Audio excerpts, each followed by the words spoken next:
দক্ষিণ পশ্চিম বঙ্গোপসাগরে তৈরি হচ্ছে নিম্নচাপ। বাংলায় শীতের আমেজে ভাঁটা। নিম্নচাপের কারণেই ডিসেম্বরেও রাজ্যে বৃষ্টির পূর্বাভাস জারি করল আবহাওয়া দপ্তর। চলতি সপ্তাহের শেষে দক্ষিণের জেলাগুলিতে হালকা বৃষ্টি হতে পারে। শুক্রবার ও শনিবার আকাশ মেঘলা থাকতে পারে। উত্তরের কয়েকটি জায়গাতেও সামান্য বৃষ্টি ও তুষারপাতের সম্ভাবনা রয়েছে।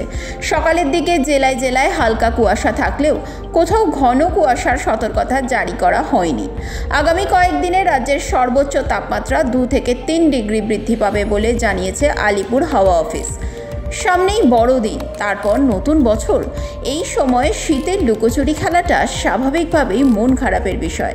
তবে নিম্নচাপ কেটে গেলে ফের রাজ্যে জাঁকিয়ে শীত পড়বে বলে জানাচ্ছে হাওয়া অফিস।